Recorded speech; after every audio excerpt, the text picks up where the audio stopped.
The rain hit hard, like tiny bullets tapping on metal. The sky was dark, and the wind screamed like a wild beast. Jiho, a young engineer from Earth, held tightly to the broken railing of the crashed supply ship. The cold wind pushed against him, trying to throw him off the edge. His coat was soaked, his hands were shaking. He had never seen a storm like this, not even on Earth. The planet was called Kareth 9. It was far from the main trade routes. The atmosphere was mostly safe, but sometimes these sudden wild storms came without warning. Jiho had been part of a small team sent to repair a mining station. But everything went wrong when their ship got hit by a strange energy wave during landing. They had crashed near the edge of a large forest just hours ago. Now Jiho was alone. The others had gone, out to search for shelter. He had stayed behind to check the ship's systems. That was a mistake. The storm grew louder. A flash of lightning lit up the forest below, showing the massive, twisted trees. The ground was full of sharp rocks. There was no way he could make it, far in this weather. He looked around, hoping to find anything, a cave, a signal, even a light, but there was nothing. Then he heard it, a strange sound like wings cutting through the air. A soft whoosh passed above him. Jiho looked up, his heart jumping.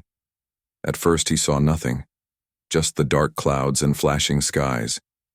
Then she landed. Tall, with wings as wide as a shuttle, a figure dropped from the sky and landed on a rock near him. She was not human. Her skin had a pale bronze glow. Her arms were long, but her wings, massive and feathery, curled around her like a cloak. Her eyes glowed softly, like stars caught in amber. Her hair was wild and dark, whipped by the wind. Jiho froze. He had read about native life on Kareth 9. Most reports said nothing lived in the skies. But here she was, a winged woman, beastly in strength, but calm in her movements. She looked like something out of an old story. She looked at him with curious eyes, then stepped forward. "You are cold," she said. Her voice was low but clear. Her words were slow, almost careful, like she had learned them just for this moment. Jiho backed away slightly. "Who are you?" She blinked, tilting her head. "I am called Mira." He looked at her wings. They shimmered slightly like they were made of both feathers and light. "You speak English?" he asked. She nodded. "A little, from the metal mines," she said, pointing at the crashed ship. Jiho nodded slowly. Maybe she had been watching them from a distance. Maybe she learned by listening to their logs or voice recordings. "I need to get back to the others," he said, looking around. Mira looked at the sky. "Storm is death," she said simply. "Winds will tear you." A loud crash shook the ground. A tree near the ship snapped in half and flew into the sky like a toy. Jiho dropped to his knees. He had never felt so helpless before. Then, without warning, Mira stepped forward and opened her wings. She walked to him slowly, gently. Then, like a shield, she wrapped her wings around him. Jiho stiffened.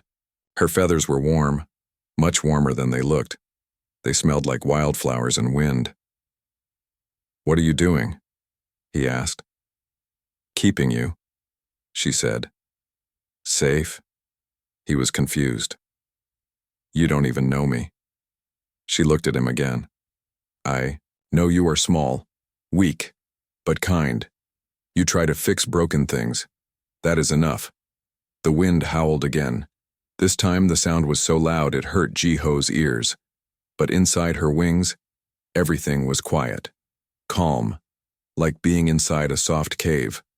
"I'm not weak," he muttered. She smiled, but it wasn't a mocking smile. "You are brave. But brave ones die fast in storms."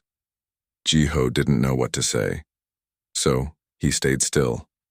Her wings held strong. Even when the storm threw debris and lightning flashed close, she stood firm. For hours they stayed like that. Finally, the winds began to fade. The sky turned from black to gray. The storm was passing. Mira slowly pulled back her wings. Jiho blinked at the sudden light. He looked up at her, speechless. "You are safe," she said.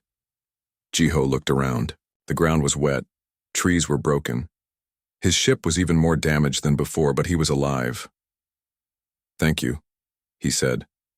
She didn't answer right away. She looked at him carefully. "You will not last long here alone." "My team," he said quickly. "They might still be out there." Mira's wings twitched. "Then we find them." Jiho stood up, weak in the knees. "You'll help me?" "I have kept you," she said again. "I will not let go." Jiho didn't fully understand her words, but something about her tone made it feel final. She wasn't just helping for today. She had made a choice and she had chosen him. He took a deep breath. "Then, let's find them." Mira nodded. She knelt down slightly. "Climb, I fly." Jiho hesitated, but he trusted her now. Slowly, he climbed onto her back, holding onto her strong shoulders. With a single beat of her wings, they rose into the air. Jiho gasped as the ground fell away beneath them. The storm had broken many things, but above the clouds the sky was clear again. Stars began to shine through the clouds. As they soared over the forest, Jiho held on tightly. He didn't know what he would find. He didn't know what Mira really was. But for the first time since the crash, he felt hope. And wrapped in the wings of the Beastwoman, he felt something else too. Something warm, strange, and maybe a little dangerous. He felt like he was no longer just a visitor on Kareth 9. He was part of something now. The air above the forest was cold and fresh. Jiho held tightly onto Mira's shoulders as they flew. Her wings were strong. They pushed through the sky like a bird of prey. The forest below stretched for miles, green and broken by the storm. Trees lay on their sides, torn from the ground. Parts of the crashed ship were scattered here and there. Jiho looked down, searching. "We need to look for a red flare," he said into her ear. "If they're alive, they would fire one." Mira gave a small nod but did not speak. Her eyes were sharp like a hawk's. She flew in wide circles, her gaze moving across the trees, rocks, and hills. "Do you live up here?" Jiho asked after a while. "No. I live where the cliffs meet the sky," she said. "Is it far?" "Not far, but high. You would not last without wings." Jiho gave a small laugh. "Yeah, I've noticed." Mira glanced back at him. "You laugh, even after the storm." "It helps me think," he said. "Keeps me calm." Mira nodded slowly. Strange, but strong. They flew in silence for a while longer. Then Jiho pointed. "Wait, there, look." A thin, red line shot into the sky. Far to the east it was weak, flickering, but it was a flare. "They're alive," Jiho said. "They must be." Mira turned sharply, her wings folding, then snapping out again. They moved fast. The wind screamed past Jiho's ears. He had to press close to her back just to keep his grip. Soon they reached the place where the flare had been. The ground was rocky here and the trees were thicker. Mira circled lower. "There," she said, pointing with her wing. On a rocky hilltop stood two figures. They waved their arms as they saw Mira and Jiho above. Jiho felt relief wash over him. "It's them," he said. "That's Taisuk and Hana." Mira landed with care.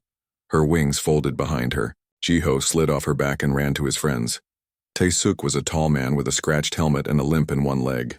Hana was shorter, with a tool bag strapped to her chest. Her eyes were wide with surprise. "Jiho," Taisuk shouted, "how are you still alive?" "I could ask you the same thing," Jiho said out of breath. "I found help." They looked behind him. Mira stood still, her wings relaxed, her golden eyes watching them. Hana stepped back. "What? Is she?" "She saved my life," Jiho said. "She's from here. Her name is Mira." Taisuk raised an eyebrow. "She has wings." "She does," Jiho said. "And she flew me here. We wouldn't have found you without her." Mira stepped forward slowly. "You are friends?" Jiho nodded. "Yes. These are my people." Mira gave a small nod. "Then they are kept too." Taesuk and Hana looked at Jiho with confusion. Hana whispered, "Did she say, kept?" Jiho shrugged. "It's kind of her way of saying she protects us." The ground rumbled slightly. A low growl came from the trees nearby. "What was that?" Hana asked, tightening her grip on her tool bag. Mira stepped in front of them, her wings half open. "Beast," she said. The storm woke many things. A dark shape moved through the trees. It was large, hunched, with glowing eyes and long claws. It sniffed the air and growled again. "We have to go," Taesuk said quickly. "It's too fast," Mira said calmly. "But not in the air." She turned to Jiho. "Do your friends trust me?" Jiho looked at them. Taesuk hesitated, but nodded. Hana bit her lip, then gave a quick thumbs up. "Then hold," Mira said. She grabbed Jiho by the arm, and her wings opened wide. With one great flap, she lifted into the air. The wind blew around them. She reached out her arm to Taesuk. "Climb," she said. Taesuk hesitated only a second, then let Mira pull him up. Hana followed, clinging to Jiho's side. Mira grunted with the weight, but her wings beat harder. Below them, the beast roared and jumped, just missing Mira's foot. They flew higher. The beast gave one last howl before fading into the trees. Mira landed them on a tall rock cliff. From here they could see far into the forest. The sun was starting to rise. Everyone sat down, breathing hard. Jiho looked over at Mira. She stood straight, calm as always, her wings folding behind her. "You saved all of us," Jiho said. Mira didn't smile, but her voice was softer. "You are kept." Hana shook her head slowly. "This is unreal. We're standing on a cliff with a flying woman." Taesuk chuckled. "And somehow I feel safer up here." Jiho turned to Mira. "Why did you help me? Really?" Mira looked at the horizon. "Long ago others came here. Took things. Broke things. I hid." Jiho blinked. "You mean humans?" She nodded. "But you were kind to broken metal. You talked to it. You tried to fix. You didn't take." He remembered how he'd spoken to the ship's AI before the crash. He always treated machines like people. "I watched you," Mira said. "I chose." Jiho felt a strange feeling in his chest. "You chose me?" "Yes," she said. "And now, I will not let you go." They sat in silence for a while. The wind blew gently through the trees. Far below, the sound of the wild faded into morning peace. Taesuk leaned back. "So, what now?" "We fix the ship," Jiho said. "We find a way to send a signal. Someone might come for us." Mira shook her head. "No signals. This land does not like them. They bring others." Jiho looked at her. "You don't want more humans here, do you?" Mira's voice was quiet. "Many would not understand. Many would destroy." Hana nodded. "She's not wrong. We've seen what the mining company does." Jiho looked at the sky. "So we survive. Quietly. For now." Mira stepped closer. "You have wings now. Not on your back. But here." She pointed to his heart. He didn't understand fully, but somehow he knew what she meant. She was not just protecting him, she was claiming him, and in this strange world maybe that wasn't such a bad thing. The next morning came with soft light and cool air. Jiho sat near the edge of the cliff, watching the sun rise above the trees. The forest looked calm from up here. Birds flew across the sky, and a river sparkled far below.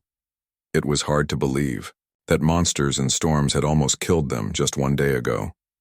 Behind him, Taesuk and Hana were fixing their tools. They had found the emergency bag from the ship.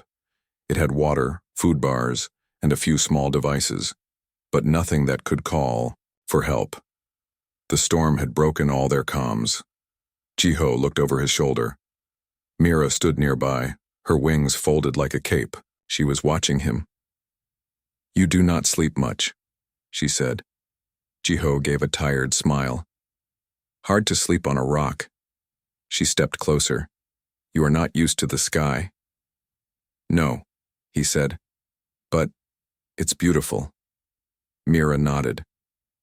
The sky, cliffs are quiet, the forest cannot climb here. Jiho looked at her. Do you live here? Near, she said. I will take you. He blinked. Take me where? My home. You must see, if we are to stay hidden. Jiho stood slowly. Let me tell the others. When he told Taisuk and Hana, they were unsure. Are you sure it's safe? Hana asked. She's saved us twice already, Jiho said. I think she wants to help. Taisuk looked at Mira. Then go. But be careful. Mira came forward and lowered her wings. Jiho climbed on her back again, holding tightly.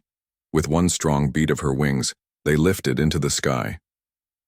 The wind rushed past his face as they flew over the forest. He could see broken trees, old rocks, and the long shadow of a mountain in the distance. After some time, Mira turned and flew toward a tall cliff. It stood alone like a tower of stone. There was a dark hole near the top, almost hidden. Mira slowed and flew inside. Jiho looked around. The space was huge.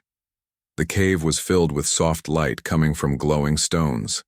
Feathers and leaves made up nests in the corners. Strange paintings covered the walls, images of flying people, stars, and ships. This is your home? Jiho asked. Mira landed and nodded. It was once home for many. Now only me. He walked around slowly, looking at the paintings. These look like humans. Yes, Mira said. Long ago, sky people came. They gave words. Then they left. Others came with fire. Many of my kind flew far away. Jiho looked at her. You stayed. I stayed to remember, she said. To protect what is left. He looked at the pictures again. Some showed flying people with humans beside them. Others showed fire falling from the sky. One picture showed a winged woman covering a small human with her wings. Jiho touched it. This is like what you did for me. Mira stepped close. It is the old way, we protect those we keep. He turned to her. You keep me because of this tradition? Her eyes were calm. No, I keep you because I chose you. Jiho's heart beat a little faster. Why? You are not loud, not cruel. You listen, you learn, and when you look at me, you do not see a beast. Jiho smiled. You're not a beast. You're amazing. She blinked. Amazing? It means something special. Mira smiled slightly. Then you are amazing too. They stood in silence for a moment, then Jiho asked, What is that? He pointed to a large stone with lights blinking on it. That is the metal mind, she said. From long ago, still speaks sometimes. Jiho walked over. The stone was actually a broken piece of a satellite. It had old Earth writing on it, part of a logo from a space research group. A small light blinked in the center. He touched it. A quiet voice spoke from it. System rebooted, awaiting command. His eyes widened. It still works? Mira nodded. It speaks every moon. Jiho knelt down. This could be big. If I can fix it. Maybe we can send a message. Mira stepped back. No signals, they will come. Jiho looked up at her. Not everyone is bad. Someone out there might still care. Mira looked torn. Her wings twitched. I do not want to lose you. You won't, he said. But if we can find a way to talk to space safely, maybe we can protect this place. She was silent for a moment. Then she said, Only if you promise, no big lights. No calls for war. I promise, he said. Mira nodded. Then I will help you fix the mind. Jiho smiled. We'll do it together. Hours passed as Jiho studied the broken device. Mira brought tools from deep within the cave, old pieces of tech she had collected for years. Jiho worked with care, showing her how each part worked. To his surprise, Mira learned fast. She watched his hands, repeated his steps, and understood the machines better than many humans he had worked with. As night fell, Jiho sat back and sighed. We're close. Mira looked at the blinking light. Will it talk to the stars? Maybe, he said, but it needs more power. She thought for a moment. There is a crystal cave below. It shines bright. Maybe it helps. He raised an eyebrow. Show me. She reached out her hand. He took it. She led him to the edge of the cave, then down a narrow path along the cliff. The stars above were bright now, shining like the days after the storm were long and tiring. Jiho, Taisuk, Hana, and Mira spent most of their time searching for shelter. The crashed ship was too damaged to use. They had to find a place to hide from the dangerous creatures that roamed the planet and wait for rescue. But it wasn't easy. Each night the temperature dropped and the wind howled across the rocks. Even with Mira's protection, the cold was hard to bear. Mira's wings could shelter them for a short time, but she could not keep them warm for long. We need to find a cave or something, Jiho said one morning as he stood on a high rock, looking over the land.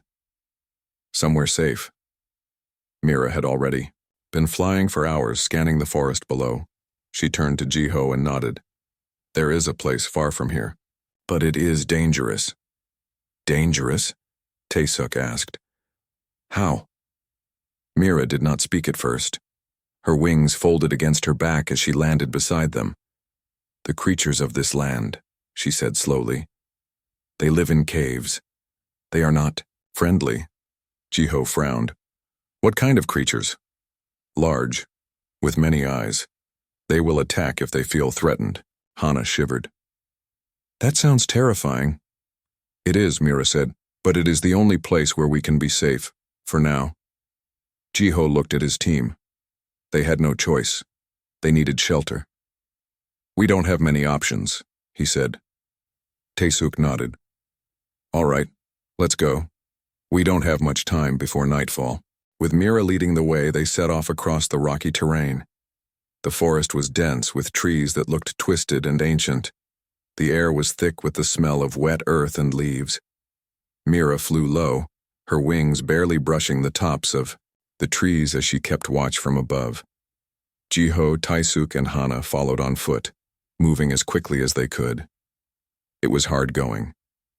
The ground was uneven, and the thick branches made it difficult to see far ahead. They had to be careful not to trip or fall. After a few hours, Mira landed on a high branch and looked down at them. We are close, she said, but you must move quietly. The creatures are near. Jiho felt a knot tighten in his stomach. How near? Close enough that you will smell them, Mira said, her voice low. You do not want them to know. You are here. The team moved forward, their steps soft against the forest floor. Jiho's heart raced as they approached the area where Mira said the cave was. The air grew heavier and a strange smell filled his nose, a mix of wet fur and something sharp like metal. I don't like this, Hana whispered, her eyes darting around. Taesuk said nothing but gave a quick nod. He knew what it was like, to feel the weight of danger, the feeling of being watched. Mira's wings fluttered as she moved ahead, her sharp eyes scanning every corner of the forest. We are almost there, she said. A few minutes later they came to a large rock face covered in moss and vines. A small opening led into the darkness. There, Mira said. Inside. They didn't hesitate. Moving quickly, they ducked into the opening. The air inside the cave was cool but stale. The darkness was thick, making it hard to see. Jiho fumbled for his flashlight and it flickered to life. The small beam of light revealed the rough walls of the cave, jagged and uneven. There was little space inside, but it was enough to fit all of them. Mira stepped deeper into the cave, her wings folding behind her. We will stay here until the storm passes, she said. It is safe. For now. Jiho sat down near the entrance, still on edge. The cave was small, but at least it was out of the open. What now? He asked. What do we do while we wait for rescue? Mira didn't answer right away. She sat down against the far wall of the cave and closed her eyes, her wings resting gently on the floor. She looked peaceful, as if she had no worries. But Jiho knew better. "We need to signal the ship," Jiho said, his voice firm. "There has to be a way." "I already told you," Mira replied. "No signals, the land does not like them." "Why?" Tae-suk asked. "Why does this land hate signals?" Mira opened her eyes slowly. "Long ago, humans came here. They tried to take the land. They broke it. They left nothing behind but metal and fire. So that's why you protect this place?" Hana asked. Mira nodded. "I protect it from those who would destroy it. The creature, they are the land's protectors. They keep those who would harm it away." Jiho looked at the others. "We didn't come here to destroy anything. We just want to survive. We didn't ask for any of this." "I know," Mira said softly. "But the land is different. It does not forgive easily." The weight of her words settled on them. Jiho felt a chill run down his spine. They had come here to fix their ship, to get home. But now, it felt like they were in the middle of something much bigger. The cave was quiet, except for the soft rustling of Mira's wings as she shifted. Jiho stared into the darkness beyond their little camp, wondering what the future would bring. Would they ever make it off this planet? Would anyone come for them? But in the back of his mind, Jiho knew something else. Mira had chosen to help them. She could have left them to fend for themselves, but she hadn't. She had protected him, protected all of them, and somehow that made him feel less afraid. The hours passed slowly. The storm outside had died down, but the forest was still eerie, filled with the sounds of creatures calling out in the distance. They were safe, for now. Tae-suk leaned against the cave wall, his eyes heavy with exhaustion. Hana had already fallen asleep, curled up on the floor. Jiho sat near the entrance, watching the faint light outside. Mira remained still, her wings resting gently around her. It was as if she had no fear of the darkness. She had seen it all before. Jiho wondered if he could ever be as fearless as she was. Would he be able to survive here? Would they all? But for now, they had shelter. They had a place to rest. And that was enough. The days passed slowly in the cave. The storm had stopped, but the planet's strange atmosphere still kept them trapped. Jiho, Tae-suk, Hana, and Mira stayed inside, resting and thinking about their next move. The idea of waiting for rescue seemed uncertain, especially with Mira's warning about the land not liking signals. Jiho spent his days repairing what was left of the ship. It was broken, but he had an idea. If he could manage to fix the power core, they might be able to send a weak signal to the station back home. But it was a long shot. Hana and Tae-suk helped where they could, though most of their efforts were focused on gathering food and making the cave more comfortable. They found some small berries and fruits near the cave's entrance. The food was bitter, but it kept them alive.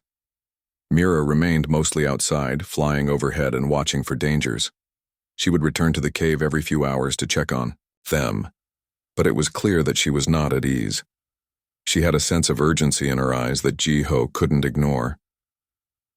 One evening, as the sun began to set, Mira landed near the cave, her wings folding tightly behind her. She was out of breath, her usual calm expression replaced with something more serious. "We must go," she said urgently. Jiho stood up, startled. "Go? Where? What's happening?" "The creatures have found us," Mira said, her voice low. "They are closer than before. They are coming." Jiho's heart raced. "How much time do we have?" "Not much," Mira replied. "They will attack soon." Tae-suk stood up, his face serious. "What do we do?" Mira turned toward the trees. "We leave this place. We go to higher ground where they cannot follow." "Wait," Jiho said, his mind racing. "We can't just run. We need a plan. We can't keep moving like this." Mira's golden eyes met his. "You do not understand. The land will not allow you to stay. It will not let you escape." Jiho stepped forward, his hands clenched. I don't care about the land. We just need to survive. We need to send a signal, Mira. This isn't about what the land wants. It's about getting home. Mira looked away, her wings twitching with tension. I cannot help you with that. You must choose. Stay here and wait for the creatures or leave and face what comes. The land does not want you here. Tae-suk shook his head. We can't leave without a way to contact help. We can't just give up. Mira turned to Jiho. Then you must choose. You cannot have both. The land will not allow it. Jiho felt torn. He understood that Mira was trying to protect them, but the idea of being stuck here forever, without any hope of escape, was unbearable. He looked at his team, Tae-suk, Hana, and Mira, and made his decision. We have to fight, Jiho said firmly. We can't just run away forever. I'll fix the ship. I'll find a way to send a signal. Mira did not speak. For a long moment, she looked at him with unreadable eyes. Then finally she nodded. Very well. You will try. But I cannot protect you from what follows. With that, she turned and took off into the sky, her wings flapping against the evening wind. Jiho watched, her disappear into the distance before turning back to his team. We don't have much time, Jiho said. Let's get to work. The next few hours were frantic. Jiho worked tirelessly on the ship, using the tools he had left to repair the power core. It wasn't perfect, but it was the best he could do. The others helped as best they could, securing the cave and preparing for the worst. Are you sure this is going to work? Tae-suk asked, looking at the damaged ship's core. Jiho wiped sweat from his forehead. I don't know, but we have to try. Hana came over and handed Jiho a piece of cloth. Here, I thought you might need this. Thanks, Jiho said, taking the cloth. I'll need all the help I can get. As they worked, the sound of the creatures grew louder in the distance. Jiho's nerves were on edge. He could hear their growls echoing through the trees. The sound was terrifying, like something straight out of a nightmare. I don't like this, Hana whispered, her voice shaking. What if they get us before we can finish? Jiho didn't answer right away.